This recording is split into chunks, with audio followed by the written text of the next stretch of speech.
Hello everyone. आज का जो हमारा टॉपिक है वो है रस का परिचय। कौन सा टॉपिक है? रस का परिचय। ठीक है, तो रस किसे कहते हैं और रस के कितने भेद है, ये सब मैंने वीडियो है वो पहले ही बना दी है और जो है यूट्यूब चैनल पे डाल दी है। तो डिस्क्रिप्शन में उसकी लिंक है, आप जाकर वहाँ से पूरा वीडियो देख सकते हैं। आज हम बात करते हैं कि रस का परिचय, मतलब रस कितने प्रकार के हैं। तो हमने बताया है कि रस जो है मुख्य रूप से जो भरत मुनि ने बताए थे, एक बार वो थोड़ा सा देख लेते हैं। भरत मुनि ने जो 8 रसों की रचना की है, लेकिन बाद में उसमें जो दूसरे जो आचार्य थे हिंदी साहित्य के, उन्होंने 2 रस और ऐड कर दिए, 10 रस हो गए थे। उसके बाद वर्तमान में जो है एक रस को और ऐड कर दिया। ऐसे करके टोटल 11 रस हम पढ़ेंगे। ठीक है, तो ये हो गए 11 रस। अब जो है सबसे पहले अगर हम बात करें तो पहला रस जो है हमारा मोस्ट इम्पोर्टेंट रस है, वो है श्रृंगार रस। ठीक है, सबसे पहला जो हमारा टॉपिक है वो है रस को परिचय और उसमें है श्रृंगार रस। तो हम देखते हैं कि श्रृंगार रस कहते हैं किसे। तो श्रृंगार रस जो है वो है विभाव, अनुभव और संचारी भाव को, विभाव,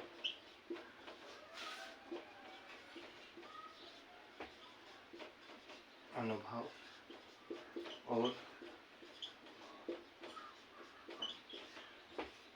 संचारी भाव को क्या करने पर, जोड़ने पर रति नामक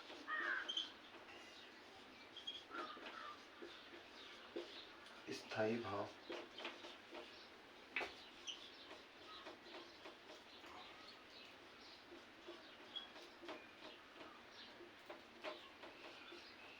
उत्पन्न होता है। श्रृंगार रस कहलाता है। ठीक है, तो एक बार देखते हैं। विभाव, अनुभव और संचारी भाव को जोड़ने पर रति नामक स्थायी भाव उत्पन्न होता है। तो वो कौन सा रस है? श्रृंगार रस। ठीक है, इसका स्थायी भाव क्या है, यहीं से देख लेते हैं कि इसका भाव क्या है, वो है रति।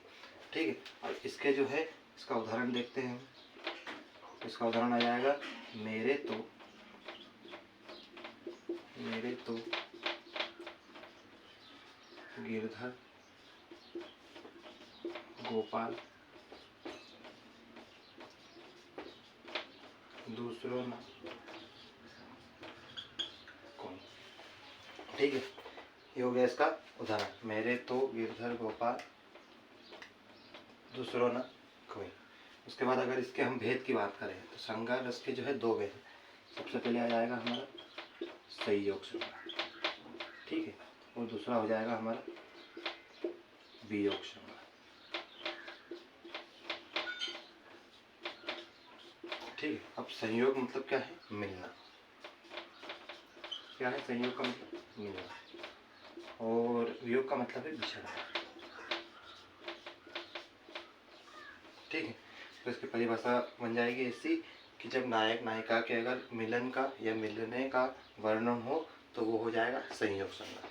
ठीक है, और वियोग जब नायक नायिका के बिछड़ने का वर्णन हो तो वो है वियोग श्रृंगार कहलाता है। ठीक है, ये हो गई इसकी परिभाषा और ये हो गए इसके भेद। ठीक है, तो आप सिंपल से ट्रिक में लिख सकते हैं यहाँ मिलना और यहाँ बिछड़ना। आप समझ जाओगे कि नायक नायिका के मिलने का, किसके मिलने का? नायक नायिका के मिलने का अगर वर्णन हो रहा हो तो वो संयोग श्रृंगार है, और अगर नायक नायिका के बिछड़ने का वर्णन हो तो वो वियोग श्रृंगार के अंतर्गत आ जाता है। ठीक है, तो ये हो गया संयोग और वियोग श्रृंगार। परिभाषा इसके एक बार और देख लीजिए कि विभाव, अनुभव और संचारी भाव को जोड़ने पर, इन तीनों को मिलाने पर जब रति नामक स्थायी भाव उत्पन्न हो तो वो कौन सा रस है? श्रृंगार। उदाहरण है इसका मेरे तो गिरधर गोपाल दूसरों ना कोई। एक बात और है इसमें कि इसमें एक ऑब्जेक्ट वाला प्रश्न है कि रसराज। ठीक है, इसे क्या कहा जाता है? यहाँ नोट करके लिख लेना, इसे रसराज भी कहा जाता है। ठीक है, ऑब्जेक्ट वाला प्रश्न है ये कि रसराज किसे कहा जाता है? तो श्रृंगार रस को, क्योंकि ये सभी रसों में जो है बड़ा है, रसों का राजा है। कौन सा रस है? श्रृंगार। ठीक है। देखिए इसको आप नोट डाउन कर लीजिए अब तक।